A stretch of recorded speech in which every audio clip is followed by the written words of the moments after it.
एक विशाल जंगली भालू एक आदमी के ऊपर पूरी ताकत से टूट पड़ा है। उसका भारी शरीर उसे जमीन में दबाए हुए है और उसके नुकीले पंजे बार बार उसके शरीर को चीर रहे हैं। आदमी पूरी कोशिश करता है कि किसी तरह खुद को छुड़ा सके, लेकिन उस जानवर की ताकत के सामने उसकी हर कोशिश बेकार साबित हो रही है। भालू का हर वार उसके शरीर को और ज्यादा तोड़ देता है। उसकी पीठ बुरी तरह फट चुकी है, गला घायल है और शरीर का शायद ही कोई हिस्सा ऐसा बचा हो जो सलामत हो। आसपास फैला बर्फीला जंगल इस बात का गवाह था कि ऐसी हालत में किसी इंसान का जिंदा बचना लगभग नामुमकिन है। जब उसके साथी वहां पहुंचते हैं तो उन्हें सिर्फ खून से लथपथ एक टूटा हुआ शरीर दिखाई देता है। किसी को भी उम्मीद नहीं होती कि यह आदमी अब दोबारा कभी आंखें खोल पाएगा, लेकिन किस्मत ने उसके लिए कुछ और ही लिख रखा था। कुछ दिनों बाद वही आदमी मौत के मुंह से वापस लौटेगा। उसका नाम था ह्यू ग्लास। लेकिन मौत से वापस लौटना उसकी मुश्किलों का अंत नहीं, बल्कि एक और भी खौफनाक सफर की शुरुआत बनने वाला था।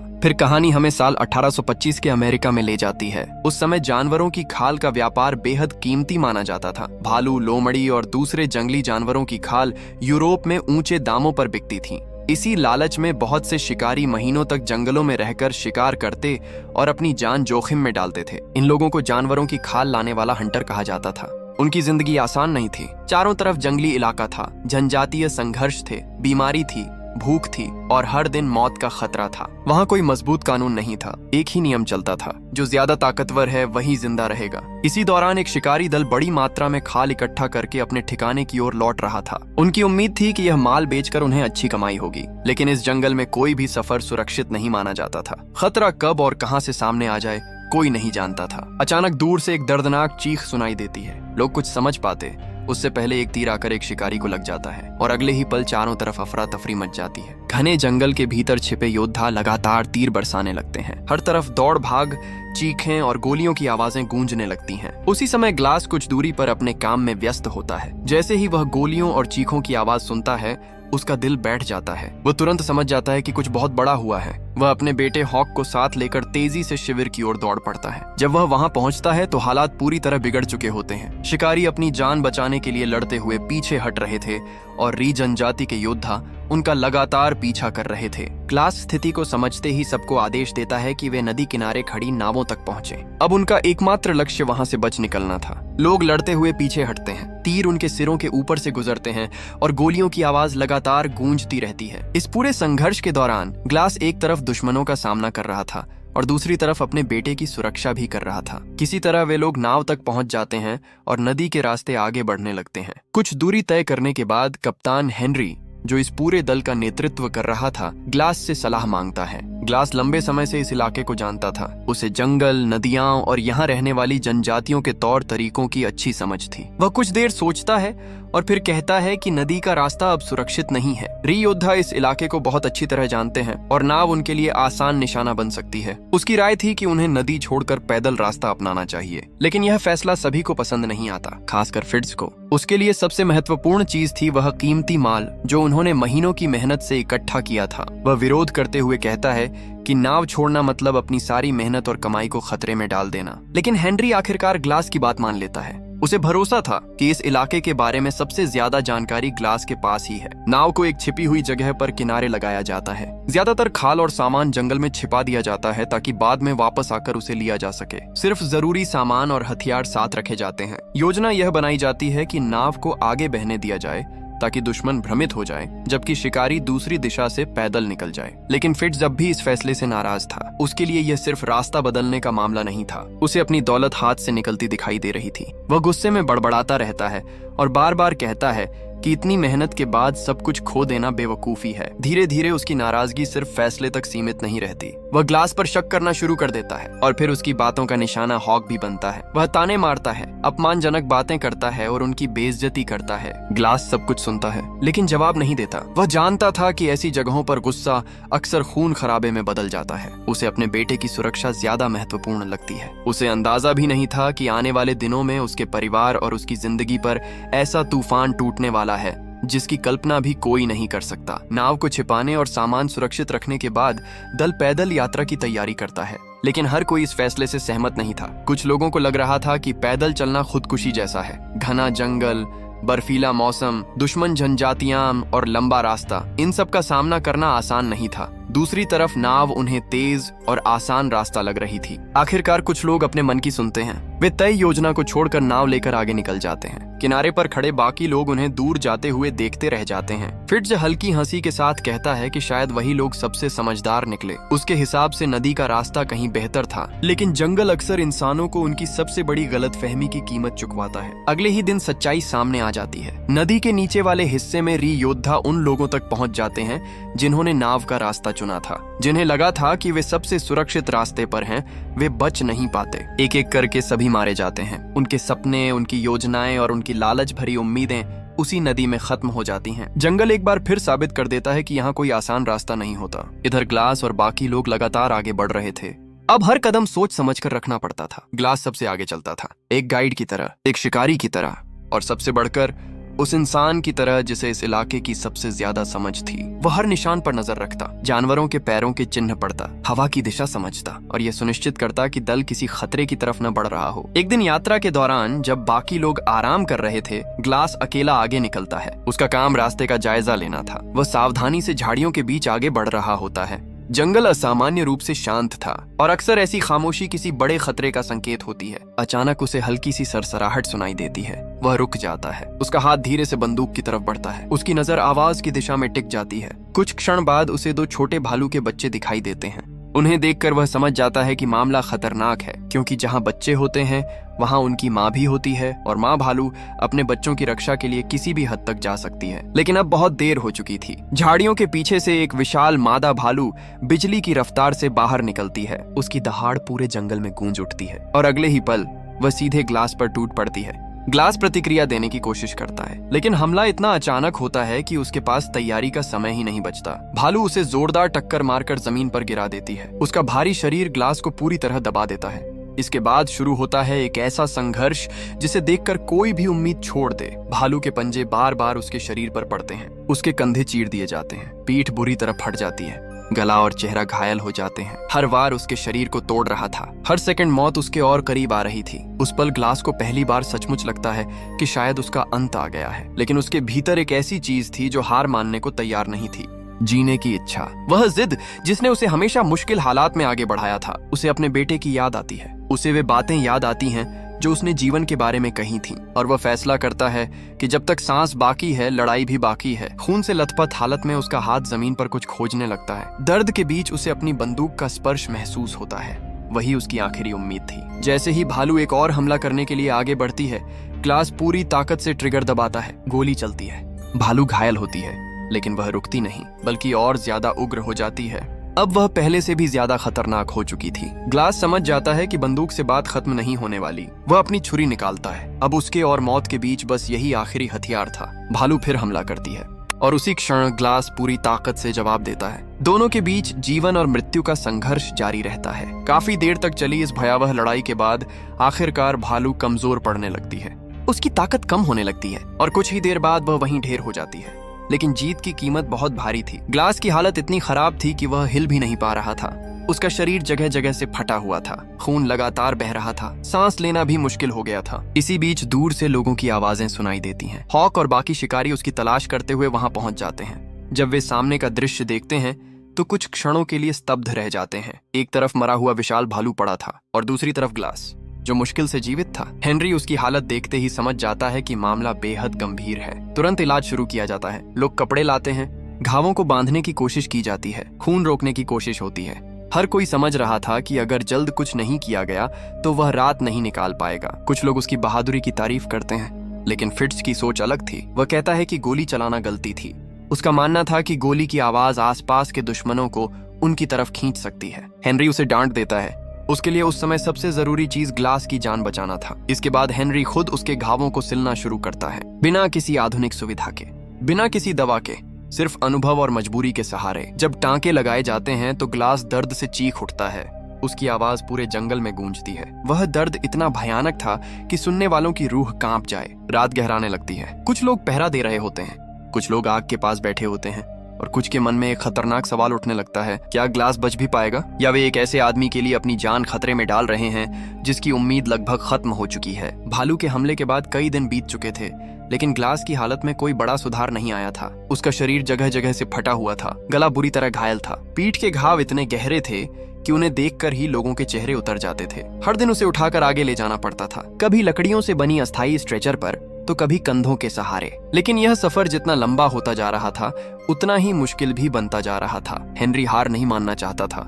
वह हर हाल में ग्लास को बचाने की कोशिश कर रहा था, लेकिन बाकी लोगों का धैर्य धीरे धीरे खत्म होने लगा था। हर रात ग्लास की कराहें जंगल की खामोशी को चीर देती थीं। हर दिन उसकी वजह से पूरे दल की रफ्तार धीमी हो रही थी और हर बीतते घंटे के साथ दुश्मनों द्वारा पकड़े जाने का खतरा बढ़ता जा रहा था। एक रात आग के पास बैठे कुछ लोग आपस में धीमी आवाज में बात करते हैं। उनके मन में वही सवाल था जिसे कोई खुलकर बोलना नहीं चाहता था। क्या एक ऐसे आदमी के लिए पूरी टोली की जान जोखिम में डालना सही है जिसके बचने की उम्मीद लगभग खत्म हो चुकी है? यह सवाल कठोर था, लेकिन जंगल की जिंदगी अक्सर इंसानों को कठोर फैसले लेने पर मजबूर कर देती है। अगले कई दिनों तक वे बर्फीली नदियां पार करते हैं। तेज बहाव, जमा देने वाली ठंड और लगातार बढ़ती थकान सबको तोड़ रही थी। फिर घने जंगलों का सफर शुरू होता है। हर तरफ बर्फ, हर तरफ सन्नाटा और बीच में दर्द से लड़ता हुआ ग्लास। जब वे पहाड़ी इलाके तक पहुंचते हैं, हालात और खराब हो जाते हैं। बर्फबारी शुरू हो जाती है। स्ट्रेचर को ऊपर ले जाना लगभग नामुमकिन हो जाता है। लोग पूरी ताकत लगाते हैं, लेकिन फिसलन उन्हें बार बार पीछे धकेल देती है। यहीं पर फिट्ज आखिरकार अपना गुस्सा खुलकर दिखाता है। वह कहता है कि इस तरह चलते रहे तो कोई भी नहीं बचेगा। उसके अनुसार ग्लास अब कभी ठीक नहीं होगा और उसके लिए पूरी टोली को खतरे में डालना मूर्खता है। कुछ देर बाद खबर मिलती है कि आगे का रास्ता भी उतना ही कठिन है। मतलब अगर वे आगे बढ़ते हैं तो मौत का खतरा है, और अगर पीछे लौटते हैं तो दुश्मनों के हाथों पकड़े जाने का। हेनरी लंबे समय तक खामोश खड़ा रहता है। फिर उसकी नजर ग्लास पर जाती है। खून से सना चेहरा, कमजोर सांसें, लगभग बेहोश शरीर। उसे पहली बार महसूस होता है कि शायद ग्लास सच में बच नहीं पाएगा। यह उसकी जिंदगी का सबसे कठिन फैसला था। वह धीरे से माफी मांगता है। उसकी आंखों में दर्द साफ दिखाई देता है। हॉक ये सुनते ही विरोध करता है। वह अपने पिता को छोड़ने के खिलाफ खड़ा हो जाता है। उसे ग्लास की वही बात याद आती है, जब तक सांस है लड़ाई खत्म नहीं होती। और ग्लास अब भी सांस ले रहा था। हेनरी अंततः फैसला बदल देता है। वह कहता है कि ग्लास को मारा नहीं जाएगा, लेकिन कोई उसके साथ रुककर उसकी देखभाल करेगा। जो लोग रुकेंगे उन्हें इनाम दिया जाएगा। हॉक तुरंत तैयार हो जाता है। उसे किसी इनाम की जरूरत नहीं थी। वह अपने पिता को अकेला छोड़ ही नहीं सकता था। ब्रिजर भी आगे आता है। उसके भीतर अब भी इंसानियत बाकी थी। वह बिना ज्यादा सोचे मदद के लिए तैयार हो जाता है, लेकिन तीसरे आदमी की जरूरत थी। शुरुआत में कोई आगे नहीं आता, तब इनाम की रकम बढ़ाई जाती है और आखिरकार फिट्ज भी तैयार हो जाता है। बाहर से देखने पर लगता है कि उसने जिम्मेदारी स्वीकार कर ली है, लेकिन उसके मन में कुछ और चल रहा था। उसकी आंखों में इनाम के पैसे चमक रहे थे। हेनरी उसे ध्यान से देखता है, फिर सख्त आवाज में कहता है, आखिरी दम तक उसका ख्याल रखना। फिट्ज हामी भर देता है, लेकिन उसके दिल में जो योजना बन रही थी उसके बारे में किसी को अंदाजा नहीं था। उस रात हॉक अपने पिता के पास बैठा रहता है। वह उनसे बातें करता है, उनकी पुरानी यादें दोहराता है, उन्हें जगाए रखने की कोशिश करता है, उन्हें यह महसूस करवाने की कोशिश करता है कि वे अकेले नहीं हैं। ग्लास कभी कभी होश में आता, कभी बेहोशी में चला जाता। उसकी यादों में उसकी पत्नी, उसका अतीत और उसका परिवार बार बार लौट रहे थे। उधर फिट्ज अकेले बैठा कुछ और सोच रहा था। उसके दिमाग में सिर्फ एक चीज घूम रही थी, $300। उसके लिए यह रकम नई जिंदगी की चाबी थी। उसका मानना था कि इतने पैसों से वह इस कठोर जिंदगी को पीछे छोड़ सकता है। धीरे धीरे वह अपने अतीत की बातें करने लगता है। वह बताता है कि कैसे कभी जनजातियों के हमलों में उसने बहुत कुछ खोया था। उसकी आवाज में दर्द भी था और नफरत भी। वर्षों से जमा हुआ गुस्सा अब उसकी सोच का हिस्सा बन चुका था। फिर एक समय ऐसा आता है जब वह और ग्लास अकेले रह जाते हैं। हॉक कुछ दूरी पर होता है, ब्रिजर भी पास नहीं होता। फिट्ज से झुककर ग्लास के करीब आता है, फिर धीमी आवाज में कहता है, अगर वह अब मर जाए तो शायद सबके लिए बेहतर होगा। वह कहता है कि दुश्मन करीब हैं। अगर ग्लास जिंदा रहने की जिद करेगा तो उसके कारण और लोग भी मर सकते हैं। फिर वह एक और बात कहता है, अगर ग्लास चाहे तो वह उसका दर्द खत्म कर सकता है, जल्दी, चुपचाप, बिना किसी को पता चले। ग्लास उसकी आंखों में देखता है। उसे समझ आ जाता है कि यह दया नहीं है, यह उसे हार मानने के लिए मजबूर करने की कोशिश है। वह पूरी ताकत से अपनी आंखें खुली रखने की कोशिश करता है ताकि फिट्ज को कोई गलत संकेत न मिले, लेकिन उसका शरीर उसका साथ नहीं दे रहा था। आंखें सूख चुकी थीं, दर्द असहनीय था और आखिरकार उसकी पलक एक बार झपक जाती है।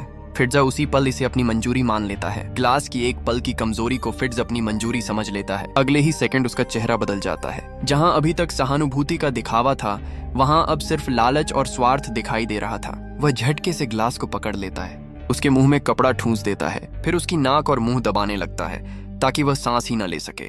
ग्लास पूरी ताकत से संघर्ष करने की कोशिश करता है। वह चिल्लाना चाहता है, लड़ना चाहता है, लेकिन उसका टूटा हुआ शरीर उसका साथ नहीं देता। वह सिर्फ अपनी आंखों से सब देख सकता था और उन आंखों में साफ दिखाई दे रहा था कि वह मरना नहीं चाहता। तभी अचानक पीछे से दौड़ते हुए हॉक पहुंच जाता है। वह ये सब देख लेता है। एक पल के लिए उसकी आंखें अविश्वास से फैल जाती हैं। फिर वह पूरी ताकत से फिट्स को धक्का देता है। फिट्स पीछे हट जाता है। हॉक तुरंत ब्रिजर को आवाज लगाने लगता है। उसकी आवाज जंगल में गूंजती है, लेकिन ब्रिजर नदी के किनारे काफी दूर था। वह कुछ नहीं सुन पाता। अब फिट्ज समझ चुका था कि हॉक सच नहीं छिपाएगा। अगर वह जिंदा रहा तो सबको बता देगा कि उसने क्या किया, और यही बात फिट्ज को सबसे ज्यादा डराती है। कुछ पल दोनों एक दूसरे को देखते रहते हैं। हॉक की आंखों में गुस्सा था, फिट्ज की आंखों में फैसला। अगले ही पल फिट्ज अपनी छुरी निकालता है और बिना किसी चेतावनी के हॉक पर हमला कर देता है। सब कुछ इतनी तेजी से होता है कि कोई कुछ समझ नहीं पाता। हॉक पीछे हटने की कोशिश करता है, लेकिन देर हो चुकी थी।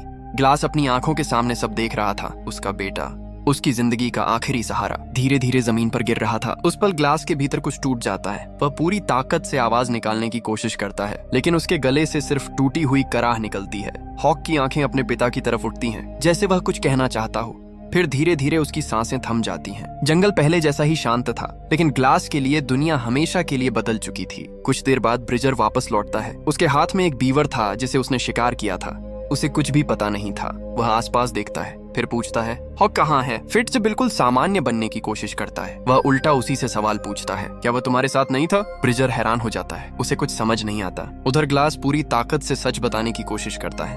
उसके होंठ हिलते हैं, आंखें बेचैनी से भर जाती हैं, लेकिन गले से साफ आवाज नहीं निकलती। ब्रिजर समझता है कि वह सिर्फ दर्द में है। वह उसे शांत रहने को कहता है, उसे ढक देता है और यह भरोसा दिलाता है कि सब ठीक हो जाएगा। लेकिन कुछ भी ठीक नहीं था। अगली सुबह सूरज निकलने से पहले ही फिट्ज ब्रिजर को जगा देता है। उसके चेहरे पर घबराहट का अभिनय था। वह कहता है कि री जनजाति के करीब 20 योद्धा उनकी तरफ बढ़ रहे हैं और अगर वे अभी नहीं भागे तो मारे जाएंगे। ब्रिजर घबरा जाता है। वह हॉक के बारे में पूछता है। फिट्ज ठंडे स्वर में जवाब देता है, अगर वह जिंदा होगा तो खुद आ जाएगा। फिर ब्रिजर ग्लास की तरफ देखता है और पूछता है, उसका क्या होगा? फिट्ज का जवाब और भी कठोर था। वह कहता है, अब हर आदमी खुद के लिए जिम्मेदार है। ब्रिजर को यह बात गलत लगती है। उसे याद था कि उन्होंने हेनरी से वादा किया था, अगर ग्लास मर भी जाए तो उसे सम्मान के साथ दफनाया जाएगा। लेकिन फिट्ज अब किसी की नहीं सुनता। वह ग्लास की बंदूक भी उठा लेता है। ब्रिजर उसे रोकने की कोशिश करता है, लेकिन फिट्ज कहता है कि एक मरते हुए आदमी को हथियार की जरूरत नहीं होती। फिर वह ग्लास को घसीटते हुए एक गड्ढे तक ले जाता है, वही गड्ढा जो पहले से खोदा जा चुका था। ब्रिजर की आंखों में डर भर जाता है। उसे समझ आने लगता है कि कुछ गलत हो रहा है,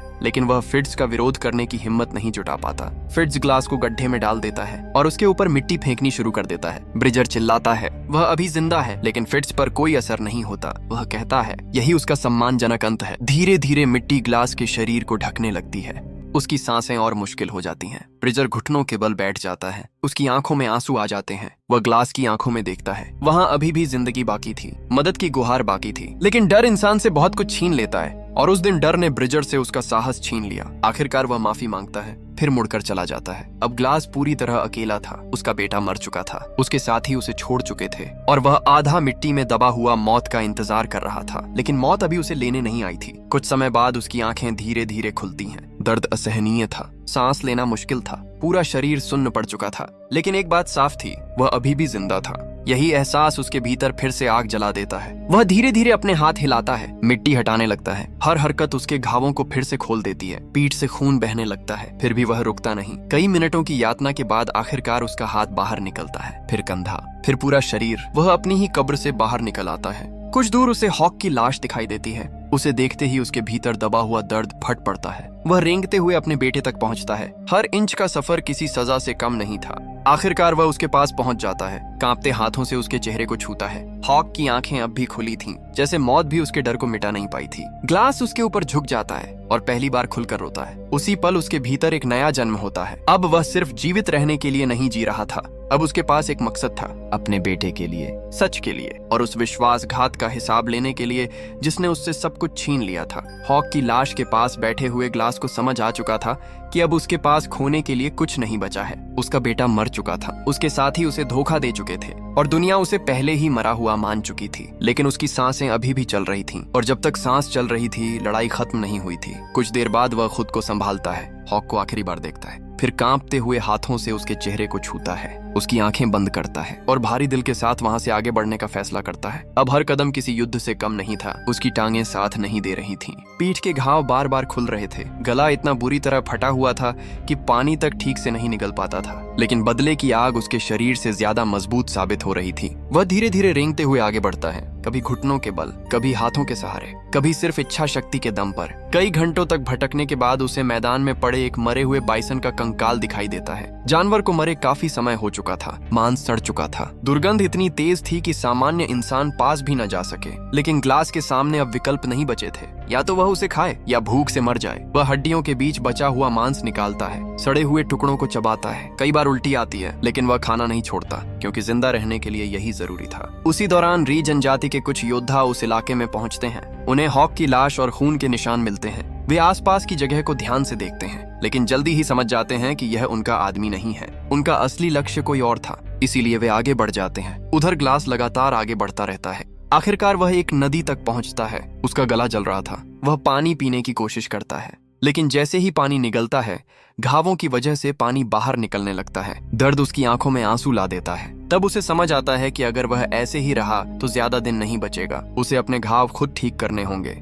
वह जंगल से जड़ी बूटियां ढूंढता है, घावों को साफ करता है और जैसे तैसे अपने शरीर को जिंदा रखने की कोशिश करता है। इसी बीच दूसरी तरफ फिट्ज और ब्रिजर आगे बढ़ रहे थे, लेकिन ब्रिजर के मन में अब सवाल उठने लगे थे। वह बार बार सोच रहा था, अगर दुश्मन इतने पास थे तो फिट्ज अकेला बाहर क्यों गया था? अगर सच में हमला होने वाला था तो उसने किसी और को क्यों नहीं दिखाया? आखिरकार एक रात वह सीधे सवाल पूछता है। फिट्ज जवाब देने से बचता है, लेकिन अब ब्रिजर चुप रहने वाला नहीं था। वह बंदूक उठा लेता है और सच जानने की मांग करता है। कुछ देर की बहस के बाद सच बाहर आ जाता है। कोई भी उनका पीछा नहीं कर रहा था। कोई 20 योद्धा नहीं थे। कोई खतरा नहीं था। फिट्ज ने सब झूठ बोला था, सिर्फ इसलिए ताकि वह ग्लास को छोड़कर भाग सके और इनाम के पैसे हासिल कर सके। ये सुनते ही ब्रिजर का खून खौल उठता है। उसे एहसास होता है कि उसने एक जिंदा इंसान को मरने के लिए छोड़ दिया। लेकिन फिट्ज चालाक था। झगड़े के दौरान वह ब्रिजर को गिरा देता है, उसकी बंदूक छीन लेता है और वहां से निकल जाता है। अब उसका लक्ष्य साफ था, किले तक पहुंचना, पैसे लेना और नई जिंदगी शुरू करना। उधर ग्लास का संघर्ष जारी था। एक रात उसे अपने अतीत की बातें याद आती हैं, अपनी पत्नी की कही हुई एक बात, जिस पेड़ की जड़ें गहरी होती हैं उसे तूफान नहीं गिरा सकता। यही शब्द उसके भीतर फिर से ताकत भर देते हैं। अगली सुबह उसे एक छोटी सी उम्मीद मिलती है। उसके लगाए हुए जाल में कुछ मछलियां फंस जाती हैं। कई दिनों बाद उसे असली खाना मिलता है। वो मछलियों को खाता है और पहली बार महसूस करता है कि शायद वह सचमुच बच सकता है। लेकिन उसका सफर अभी खत्म नहीं हुआ था। एक दिन पहाड़ियों की तरफ से उसे धुआं दिखाई देता है, फिर दूर आग की रोशनी। भूख और कमजोरी के बावजूद वह उस दिशा में बढ़ता है। वहाँ उसे एक अजनबी आदमी दिखाई देता है जो आग जलाकर बैठा हुआ था। वह आदमी पहले सतर्क हो जाता है, धनुष उठा लेता है, लेकिन ग्लास जमीन पर लेट जाता है, यह दिखाने के लिए कि वह कोई खतरा नहीं है। अजनबी उसकी हालत देखता है और आखिरकार उसे खाने के लिए मांस का एक टुकड़ा दे देता है। ग्लास उसे ऐसे खाता है जैसे कई जन्मों से भूखा हो। अगली सुबह वह आदमी उसके घाव देखता है और इशारों में उससे पूरी कहानी समझता है। फिर वह अपनी कहानी सुनाता है। वह पावनी जनजाति का था। उसका परिवार भी मारा जा चुका था। उसने भी अपनों को खोया था। वह कहता है, बदला इंसान का नहीं, भगवान का काम है। ये सुनकर ग्लास चुप हो जाता है, क्योंकि उसके भीतर अभी भी सिर्फ एक ही चीज जल रही थी, बदला। फिर भी वह आदमी उसकी मदद करता है, उसे अपने साथ ले जाता है, रास्ता दिखाता है, खाना बांटता है और उसकी जान बचाता है। लंबे समय बाद ग्लास पहली बार इंसानियत देख रहा था। एक तरफ फिट्ज था जिसने पैसों के लिए धोखा दिया, दूसरी तरफ यह अजनबी था जो बिना किसी स्वार्थ के उसकी मदद कर रहा था। लेकिन किस्मत अभी ग्लास की परीक्षा खत्म नहीं करने वाली थी। दूसरी तरफ फिट्ज और ब्रिजर आखिरकार किले तक पहुंच जाते हैं। उन्हें देखकर लोग राहत की सांस लेते हैं। हेनरी उनकी बातों पर भरोसा कर लेता है। उसे लगता है कि उन्होंने आखिरी समय तक ग्लास की देखभाल की होगी। इनाम दिया जाता है। ब्रिजर कांपते हाथों से पैसे लेता है, लेकिन उसे वे पैसे किसी इनाम की तरह नहीं लगते। उसे ऐसा लगता है जैसे उसके हाथों पर किसी का खून लगा हो। और उधर जंगल में ग्लास की जिंदगी एक बार फिर नया मोड़ लेने वाली थी। पावनी आदमी की मदद से ग्लास की हालत धीरे धीरे सुधरने लगी थी। वह अभी भी कमजोर था, घाव पूरी तरह भरे नहीं थे, लेकिन अब वह पहले की तरह मौत के दरवाजे पर खड़ा नहीं था। पावनी आदमी उसके लिए छोटी सी झोपड़ी जैसी जगह बनाता है, जड़ी बूटियां इकट्ठा करता है, गर्म पत्थरों से उसके घावों को राहत देने की कोशिश करता है और हर दिन उसका ख्याल रखता है। बेहोशी और होश के बीच झूलते हुए ग्लास बार बार एक ही बात दोहराता रहता है, जब तक सांस है लड़ाई खत्म नहीं होती। धीरे धीरे उसकी ताकत लौटने लगती है। उसे लगने लगता है कि शायद वह सचमुच अपने लक्ष्य तक पहुंच जाएगा। लेकिन जंगल में उम्मीद अक्सर ज्यादा देर नहीं टिकती। एक दिन जब ग्लास की आंख खुलती है तो आसपास अजीब सन्नाटा होता है। आग बुझ चुकी थी, पावनी आदमी कहीं दिखाई नहीं देता। वो मुश्किल से उठता है, चारों तरफ देखता है और फिर उसकी नजर एक पेड़ पर जाकर रुक जाती है। वहाँ पावनी आदमी की लाश लटक रही होती है। ग्लास कुछ क्षणों तक समझ ही नहीं पाता कि वह क्या देख रहा है। फिर धीरे धीरे सच्चाई उसके सामने साफ होने लगती है। किसी ने उसे पकड़कर मार डाला था। उसके सीने पर एक लकड़ी का तख्ता टंगा हुआ था जिस पर लिखा था, हम सब जंगली हैं। उस पल ग्लास के भीतर फिर कुछ टूट जाता है। जिस इंसान ने बिना किसी स्वार्थ के उसकी जान बचाई थी वह अब मर चुका था और उसे मारने वालों को शायद अपने के पर जरा भी पछतावा नहीं था। ग्लास लंबे समय तक उस लाश को देखता रहता है। उसके मन में एक सवाल बार बार उठता है, अगर बदला भगवान का काम है तो भगवान है कहाँ? क्यों अच्छे लोग मरते हैं? क्यों निर्दयी लोग बच जाते हैं? लेकिन इन सवालों का जवाब देने वाला वहाँ कोई नहीं था। कुछ समय बाद उसे पास ही कुछ लोगों की आवाजें सुनाई देती हैं। वह छिपकर आगे बढ़ता है। उसे पता चलता है कि कुछ लोग एक लड़की को बंदी बनाकर ले जा रहे हैं। ग्लास पहले चुप रहने की कोशिश करता है लेकिन वह सब देखकर खुद को रोक नहीं पाता। वह पीछे से उन लोगों पर निशाना साधता है लेकिन इससे पहले कि वह कुछ करे, लड़की खुद मौका देखकर अपने कैद करने वाले आदमी का गला काट देती है। अचानक अफरा तफरी मच जाती है। ग्लास भी मौके का फायदा उठाता है। वह एक घोड़ा लेकर वहां से निकल जाता है। अब पहली बार उसके पास तेजी से आगे बढ़ने का साधन था लेकिन किस्मत फिर उसका इम्तिहान लेती है। अगले दिन कुछ योद्धा उसका पीछा करने लगते हैं। घोड़ा पूरी रफ्तार से भाग रहा था। पीछे तीरों की बारिश हो रही थी। फिर एक तीर आकर घोड़े को लग जाता है। घोड़ा बेकाबू हो जाता है और कुछ ही क्षण बाद एक खाई में गिर पड़ता है। ग्लास भी उसके साथ नीचे जा गिरता है। काफी देर तक वह बर्फ में पड़ा रहता है लेकिन इस बार भी मौत उसे छूकर निकल जाती है। वह घायल घोड़े के पास जाता है और समझ जाता है कि अब वह बचने वाला नहीं। मजबूरी में वह घोड़े को मार देता है। फिर ठंडी रात से बचने के लिए उसके पेट को चीर कर उसी के अंदर शरण लेता है। वह रात उसकी जिंदगी की सबसे भयानक रातों में से एक थी। लेकिन सुबह होने पर वह फिर बाहर निकलता है, कमजोर,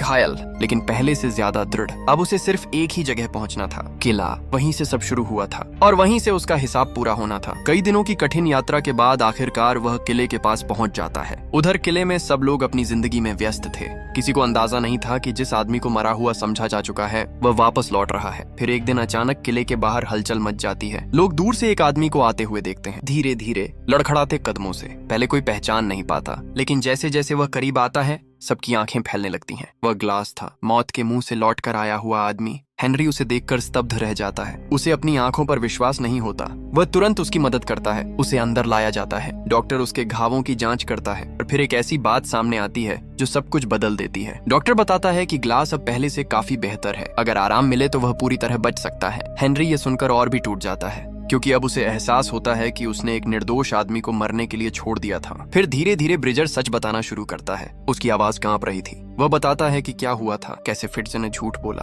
कैसे उसने ग्लास को छोड़ दिया, कैसे हॉक की मौत हुई और फिर सबसे बड़ा झटका मिलता है। फिट्ज इनाम के पैसे लेकर भाग चुका था। इतना ही नहीं, वह किले का पैसा भी चुराकर फरार हो गया था। अब किसी को कोई शक नहीं रह जाता। असली गुनहगार सामने आ चुका था। कुछ देर बाद ग्लास एक ही मांग रखता है, उसे एक घोड़ा चाहिए और एक बंदूक। हेनरी तुरंत मना कर देता है। वह कहता है, तुम्हें आराम की जरूरत है। लेकिन ग्लास की आंखों में अब कुछ और ही था। वह धीमी आवाज में जवाब देता है, तुम्हारे पास सब कुछ है इसलिए तुम खोने से डरते हो। मेरे पास सिर्फ मेरा बेटा था और उसने वह भी मुझसे छीन लिया। कमरे में सन्नाटा छा जाता है। हेनरी समझ जाता है कि यह सिर्फ बदले की बात नहीं है, यह एक टूटे हुए पिता का दर्द है। फिर ग्लास आखिरी बात कहता है, अब मुझे मौत से डर नहीं लगता क्योंकि मैं एक बार मर चुका हूँ। इन शब्दों के बाद हेनरी विरोध करना छोड़ देता है। उसे समझ आ जाता है कि अब इस आदमी को कोई नहीं रोक सकता। और यहीं से शुरू होता है कहानी का अंतिम अध्याय। एक ऐसा सफर जहां सामने सिर्फ बर्फ नहीं थी, सामने इंतजार कर रहा था फिट्ज।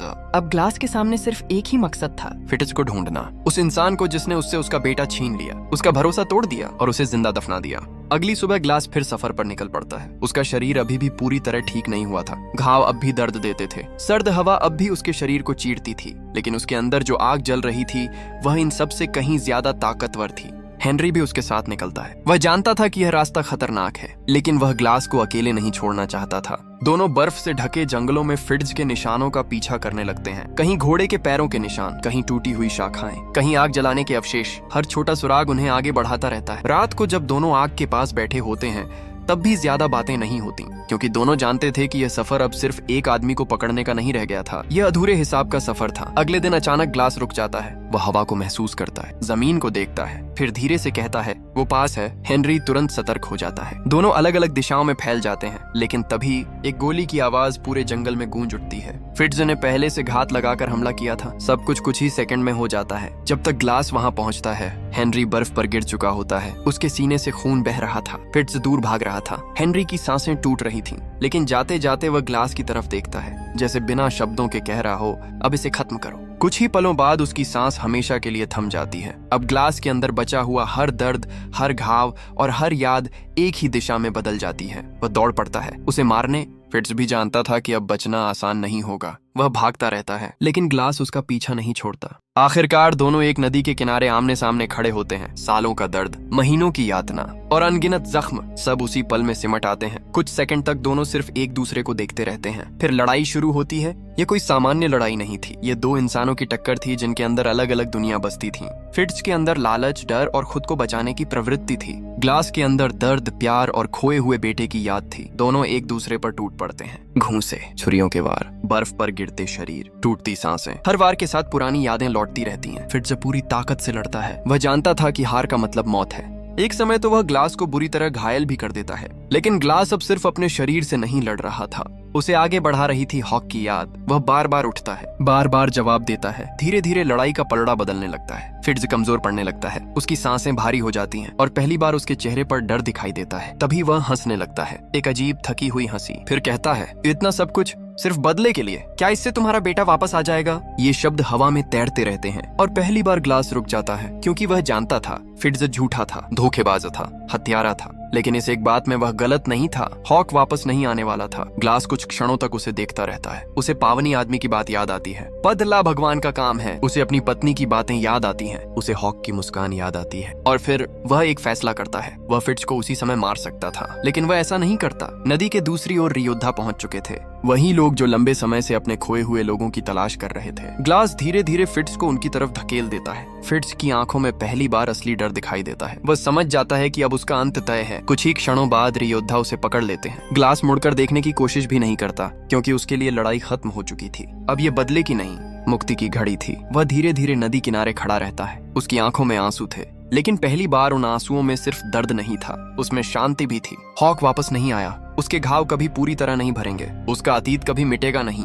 लेकिन उसने हार भी नहीं मानी। उसे भालू ने नहीं हराया, उसे जंगल ने नहीं हराया, उसे ठंड ने नहीं हराया, उसे विश्वासघात ने नहीं हराया। वह टूटकर भी खड़ा रहा, और यही उसकी सबसे बड़ी जीत थी, क्योंकि यह सिर्फ बदले की कहानी नहीं थी। ये उस इंसान की कहानी थी जो मौत की कब्र से निकलकर वापस आया, जिसने दर्द को सहा, जिसने सब कुछ खो दिया, फिर भी जीना नहीं छोड़ा। यही द रेवेनेंट की असली आत्मा है। इंसान तब तक हारता नहीं जब तक वह खुद हार मानने का फैसला न कर ले।